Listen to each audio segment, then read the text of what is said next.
президенттің жанында жүрген шенеуніктерге де туралы тіл тигіздіңіз. Электрондық үкіметті көрші елдің мемлекеттік мекемесіне беруге болмайды. Әр адам құпиясы бар. Ол ақпараттың қауіпсіздігі бізге маңызды деп сол кезде қатты эмоционалды айттым. Кандидаттарды ұсынасыз ба өзіңіз? Әншілерді, бишілерді, спортшыларды дегенде. Ол бойынша уәде бере аламын, мен партияның төрағасы ретінде. Оған біз жұмыс жасап жатырмыз. Яғни сынға қалмайсыз халықтың алдында. Сол сияқты сайқы мазақ болмай ма дегеніміз ғой.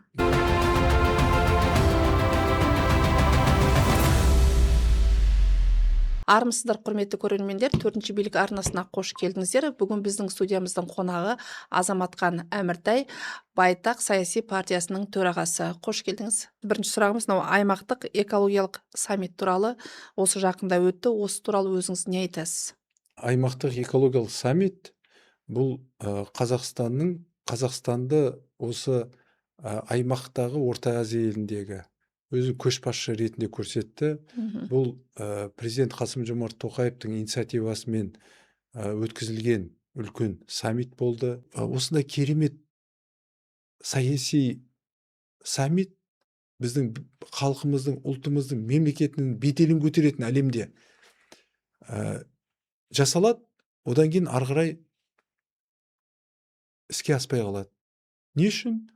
Өйткені оны іске асыратын жаңағы белгілі беделді біз сияқты саяси ұйымдар мен мемлекеттік бұқара ақпарат құралдардың бірігіп жұмыс істемеген себебінен.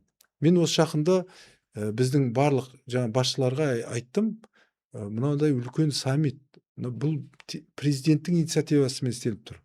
Бұны іске асыруымыз керек. Егер іске асырсақ, біздің мемлекет дамиды. Ол мемлекетімізге сол жерде келген қаншама келісімшарттар қол қойылды. Қаншама инвесторлар кезекте тұр. Олардың бәрін келіп, оларға мүмкіндік жасап, жұмыс еткізу, ол партияның ісі. Сондықтан ол жұмысты мемлекеттік барлық мекемелер бізбен жұмыс жасау керек. Олар баяғы ескі Қазақстанның қалған жаңағы мышлениемен жүрді, санамен. Партия десе сол Нұр Отан немесе Отан партиясы деп ойлайды. Бірақ сол партия бәрі қалғанда. Біз ондай емеспіз. Біздің өзіміздің құндылығымыз бар, өзіміздің тақырыбымыз бар. Біз сол тақырыпта біздің барлық жаңағы табиғат қорғаушы адамдарымызбен жұмыс жасап жатырмыз. Сондықтан осы іс мен неге уайымдап отырмын? Не үшін бұл туралы айта беремін? Осындай жасалған осындай үлкен саммит ары қарай қараусыз қалмас екен деп. Бұны іске асыруымыз керек. Бұл қаншама адамдарға жұмыс орын береді. Жаңағы жоғарғы экологиялық мәдениетті қалыптастырады. Өйткені біздің қазір халқымыз, адамдарымыз, қазақта біздің ұлтымыз көз ашық қой әрқайсысы. Әрқайсысы келе жатып, мысалға қолында қоқысты жерге тастағысылар келмейді, жерге түкіргілер келмейді. Бәрі қоқыс іздейді. Ал ойлаңызшы, егер қоқыс тастайтын жәшік болмаса, қайда тастайды олар? Мысалы, мен талай ауылға бардым мен. Ауылдарда қоқыс тастайтын жәшік жоқ. Сонда адамдар не істеу керек? Ана жас бала келе жатады, қоқыс тастайтын жәшік жоқ. Мен ол далаға тастайды. Далаға тастағаннан кейін ол күнделікті үйреніп кетеді. Яғни адам мәдениетті, экологиялық мәдениетті қабылдап тұрған кезде оған айналасында жағдай жасалу керек. Сол кезде ол ары қарай оны дәріптейді. Ал біз міне осы жерде байланыс кетіп отыр да, сол байланысты біздің партиямыз қолға алу керек. Ол үшін біз парламенттік партия болсақ, бізде саяси құзырымыз болады. Біз сол кезде облыс әкімдерімен, аудан әкімдерімен, облыстық мәслихат депутаттарымен жұмыс жасаймыз, халықпен жұмыс жасаймыз. Бізде мүмкіндік пайда болады. Сондықтан біз міне президент Қасым-Жомарт Тоқаевтың осындай дәрежеде саяси дәрежеде қоршалған ортаны қорғау, табиғатты аялау тақырыбын көтеріп отқан кезде, осыны біздің мемлекетімізге, халқымызға сіңіріп, осыны іске асыру үшін, оны тек қана біздің партия істей алады. Басқалар мойындасын, мойындамасын, бізден басқа ешкім істей алмайды оны. Қазір басқа да ұйымдар, басқа да партиялар экологиямен айналысамыз деп жатыр. Бірақ енді мысалға бизнес қорғайтын партия, бизнеста мысалы мұнай саласында олар қоршаған ортаға зиян келтіріп отыр, иә. И мына жағынан экологияны қорғап отырса, халық олар түсінбейді ғой, мына жағынан өздері бұзып отыр, мына жағынан өздері қорғап отыр деп. Мысалы Кармет қазақмыз, ол мысалға жаңағы біздегі белгілі үлкен партиялардың қол астындағы мекемелер. Олардың қоршаған ортаға зиян әкеліп отырған, сол жердегі тұрып жатқан халықтардың ауаға уланып, жаңа кемтар балалардың туылып жатқанына, сол жердегі жағдайдың қиындап жатқаны, мысалға қалайдық, Жезқазған қаласы кезінде қандай әдемі сұлу қала болды. Қазір мысалы аэропорттан түсесіз, негізі жайқалған, жап-жасыл қала еді. Қазір жоқ ағаштар. Дала дейсіз ба? Дала болып кеткен. Мысалы, оның бәрі қайда? Ал сол жердегі мықты мекемелер қазір әрқайсысының қожайыны мультимиллиардерлер, олардың бәрі өздерінің бизнестерін Европаға көшіріп тастаған. Мысалға. Ол сол жерде кім, сол жерде тұратын халықтың жағдайын кім қорғау керек? Мекемені қолдап отырған партия ма? Немесе сол халықтың халыққа, жаңа халықтың таза ауа, таза су, таза жерді қамтамасыз ететін саяси партия ма? Біздің табиғатымыз, біздің партиямыздың, ол қоршаған ортаны қорғау. Таза ауаны, таза суды, таза жерді қамтамасыз ету. Бұл енді күрделеніп қалған мәселе ғой, енді бұл көтеріліп келе жатқанына біраз жыл болды, әлі күнге дейін ол шешім таппай келе жатыр. Бұл экологиялық жаңа сіздің айтып кеткен. Біз енді партия деген саяси партия. Бізде байлық, ақша, дүние, автокөлік, алтын бізде жоқ. Бізде адамдар. Бізде адам. Біздің байлығымыз ол әрбір адам. Жаңа маған келе жатқан кезде бір апа телефон шалып жатыр. Больницаға түсіп қапты. Маған қалай көмек көрсете аласың ба деп жаңағысы айтып жатыр мысалы. Солай бізге күнде сондай жүздеген адамдар бізге телефон шалады. Ол өйткені біз оларға көмек беруіміз керек. Ол біздің партияның ісінің өзі сол. Сол арқылы олар халыққа көмектесу арқылы халықтың сенімін алады. Одан кейін олардың дауысын аламыз. Біздің жұмысымыз өзі, процестің өзі сондай. Бүгін мысалға бір палаталы парламент, жаңа конституция қабылданды. Бір палата парламент ол заңдардың тез шығуына, сапалы заңдардың пайда болуына үлкен үлесін қосады. Қазір бізде бірнеше партия бар ғой, жаңадан ашылған партиялар да бар. Осы жақында қосылды біреуі. Енді 145 депутат болады. Енді сенатпен екеуін біріктірген уақытта. Соның ішіне сіздердің ойларыңызша, енді сіздер қазір үміттеніп отырсыздар ғой. Қанша депутатты бұл жерге сіздер өткізе аласыздар? Үміттеріңіз қандай? Бір палаталы парламент құрылтайда 145 депутат болады, біз әрине 145 орынға таласамыз. Біз белгілі бір пайызды ғана таласатын болса, халық біз түсінбейді. Не үшін бұлар 100% парламентті алуға күреспейді деп. Сондықтан біздің енді айтып отырмыз ғой, 150 мың партиямыздың мүшесі бар. Бізде қаншама орындар? Бізде партиямыздың ішінде дарынды, кәсіби, мықты мамандар бар. Олардың бәрін біз үміткер қылып шығаруымыз керек. Мықты көшбасшылар бар. Сондықтан біз сол 145 орын үшін күресеміз. Алдыңғы сайлауда жаңа партия болып сіздер құрылдыңыздар, республика партиясы құрылған болатын. Сол кезде республика партиясы партиялардың ішінде екінші орынға кетіп қалды. Ал Ақжол партиясы, бұрыннан келе жатқан партия, соңына түсіп қалды. Сіздердің партияңыздан ешкім мәжіліске өтпей қалды. Сондай жағдай қазір сіздерде осы сайлауға қайталанып қалмай ма? 2022 жылы 22 қарашада мемлекеттік тіркеуден өттік. Өткеннен кейін біз филиалдарымызды құрдық, бөлімшелерімізді, мүшелерімізді күшейттік. Соң бір айдан кейін парламенттік сайлау болды 2023-те. Бұл айтқан кезде жақсылап дайындалуға мүмкіндік болмады. Оның үстіне енді біз халықтан шыққан партиямыз ғой. Қарапайым халықтан шыққан. ол жерде көрінген сайлауды өткізу үшін белгілі бір қаржы қоры болу керек. Енді бір сайлауды өткізу үшін жақсы кемінде 5 миллиард теңгедей қаражат керек. Біздің партиямыздан 184 кандидат шықты, үміткер шығардық. Оның 22-сі мәжіліс парламентке, 162-сі аудандық, облыстық және қалалық мәслихаттарға үміткер болды. Иә, енді сол 184 адамның 30-ы депутат болды.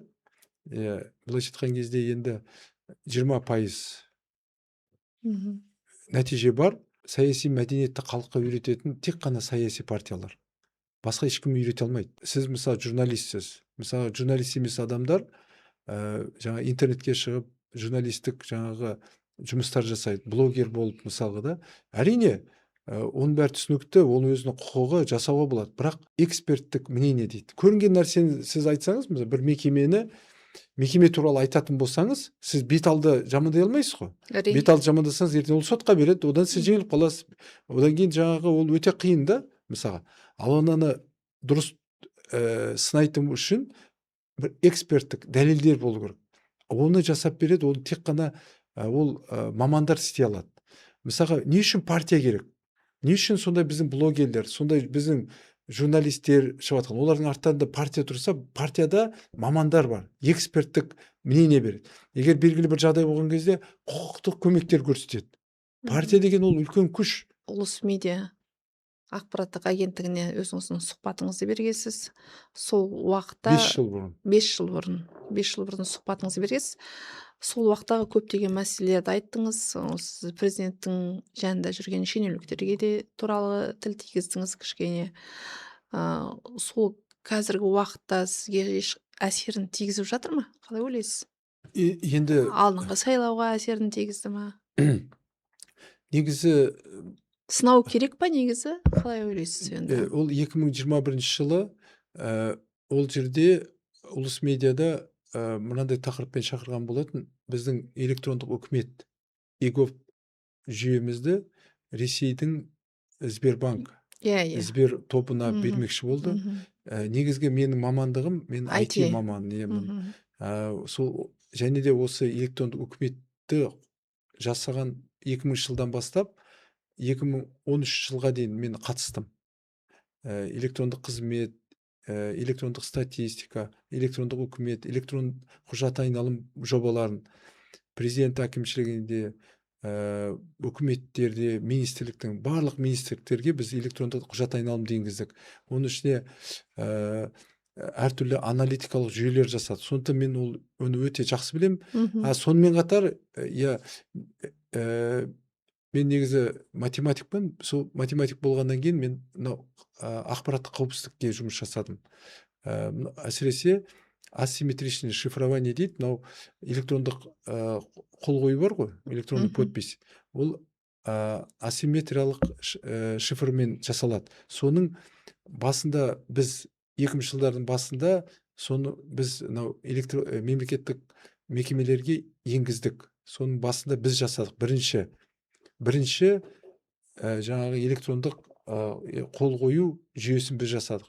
Ол кезде әрине бізде Қазақстанда алгоритм шифрование болған жоқ. Біз ол жерде мынаны ұсындық та, американдық ERSA деген метод шифрование бар, және 10-2073 деген ресейлік. Осы екі шифрованияны бірге пайдаланып, біз электрондық қол қою жүйесін жасадық. Өйткені екі мемлекет бір-бірімен ашылмаған, екеуін пайдалансақ, ол бізге екі жаққа да құпия болады деп. Сол кезде сіз кішкене қаттырақ айттыңыз ғой. Қатты сөйледіңіз, кішкене қатты айттыңыз, сол мәселе түсіндім. Сол кезде мен соны айттым. Өйткені мен сол кезде айттым, бізге электрондық үкіметті көрші елдің жаңағы мемлекеттік мекемесіне беруге болмайды. Ол өйткені біздің әр құпия бар, әр адам құпиясы бар. Ол ақпараттың қауіпсіздігі бізге маңызды деп, сол кезде мен жаңа келісім шартқа отыратын алдында ғой, сол кезде қатты эмоционалды айттым. Саяси жолда жүргеннен кейін біз шындықты айтуымыз керек, әділдікті талап етуіміз керек. Сол арқылы біз халықтың қолдауын аламыз. Бізде басқа жол жоқ. Осы жақында сізді Ресейге кіре алмай қойған жағдайыңыз болды. Енді осыған дейін Орта Азия елдерінің азаматтары да кіре алмаған уақыттарда болып жатты. Ол ақпарат құралдарында ондай ақпараттар тарап жатты. Енді осыған байланысты айта кетіңізші, бұның себебін бәрін білдіңіз бе өзіңіз? Неліктен болды? Осы жақында Ресейдің Жасылдар партиясы үлкен съезд өткізді. Соған Орта Азияның Жасылдар партиясы шақырды, лидерлерін, көшбасшыларын. Соған байланысты мен де бардым. Барғаннан кейін жаңағы паспорт бақылау кезінде маған айтты, сізге тағы да тексеріс керек деп. Сөйтіп мен осындай терезенің алдына барып отырыңыз, осы жерде күтіңіз деді. Сол жерде күттім.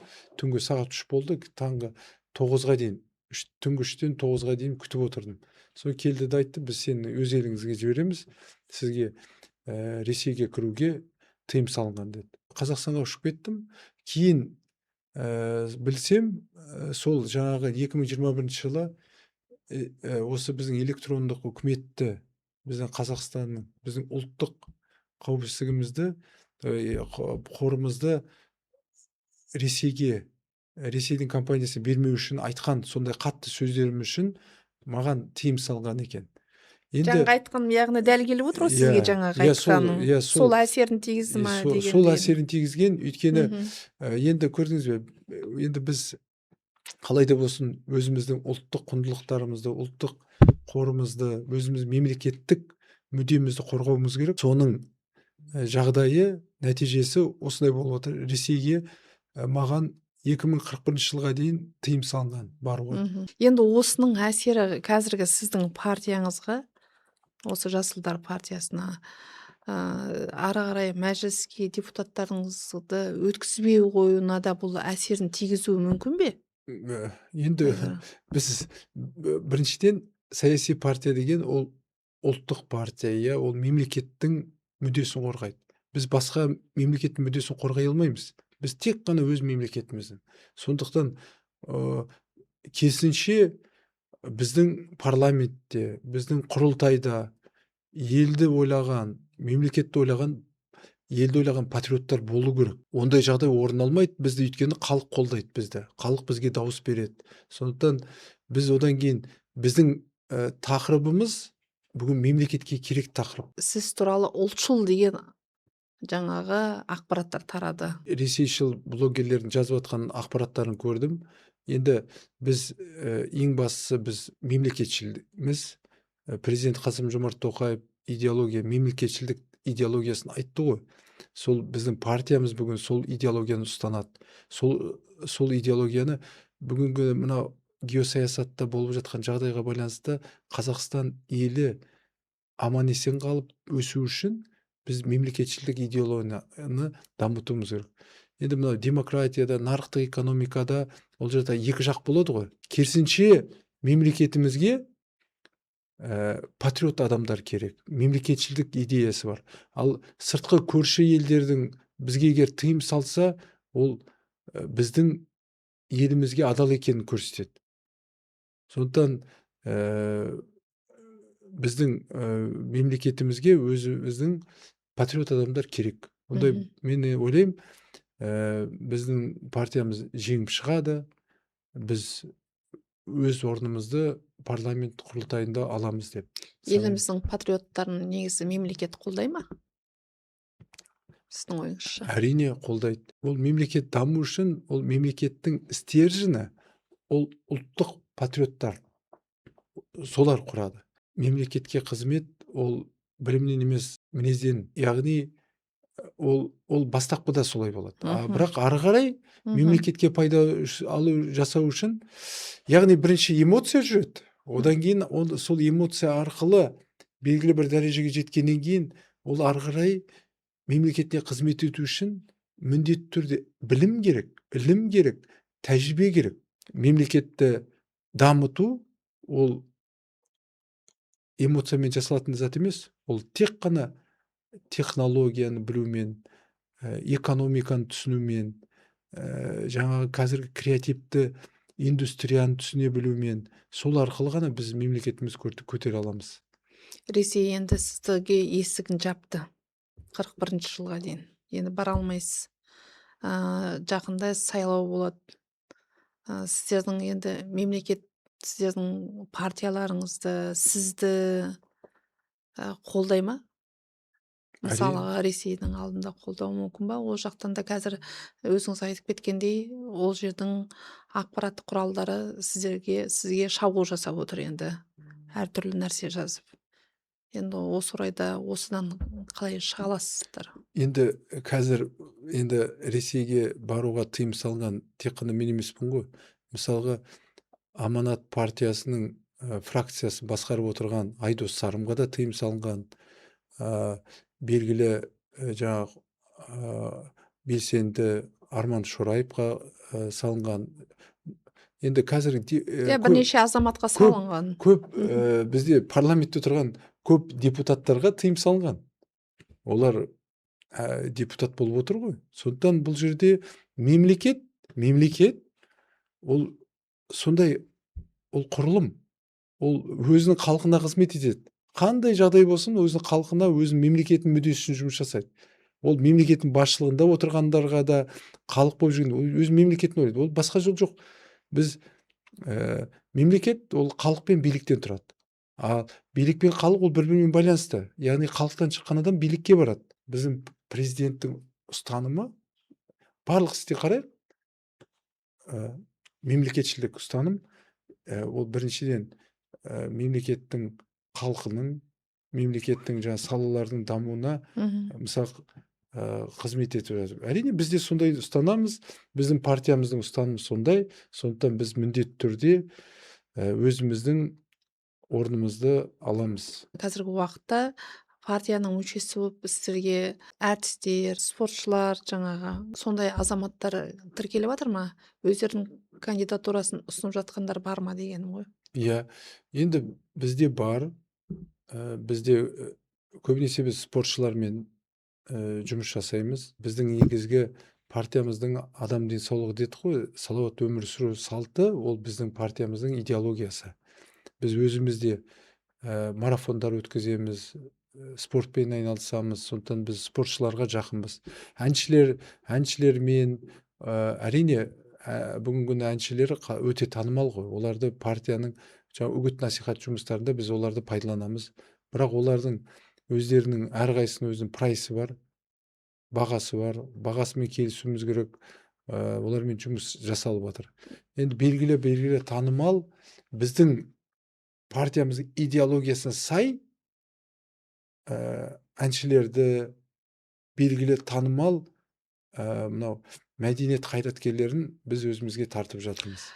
Болашақта егер де парламентке өтіп жатсаңыздар, кандидаттарын әнші, биші немесе спортшы деген заң қабылдайтын, сол жердегі орган заң қабылдайтын, заң қарайтын сондай жерге өздеріңіз сондай кандидаттарды ұсынасыз ба өзіңіз? Әншілерді, бишілерді, спортшыларды дегендей. Енді біз халыққа танылу үшін, енді біздің танымалдылығымыз басқа партиялармен салыстырғанда төмен ғой. Парламенттік алаңды біз пайдалана алмадық.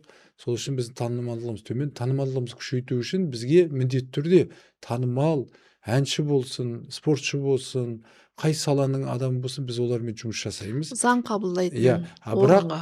Бірақ біз міндетті түрде кәсіби деңгейі жоғары заңгерлерді, жаңағы белгілі саланың мықты, білімді қайраткерлерін біз парламентке кіргіземіз.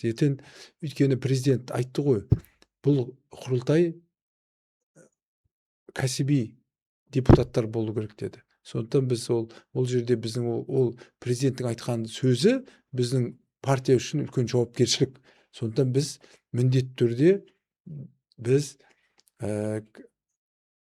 негізгі кіретін, парламентке кіретін депутаттар ол кәсіби деңгейі жоғары заңгерлер және де өз саласын жақсы білетін адамдар болады. Оны біз қамтамасыз етеміз. Оны мен ол бойынша уәде бере аламын. Мен партияның төрағасы ретінде. Оған біз жұмыс жасап жатырмыз. Яғни сынға қалмайсыз халықтың алдында.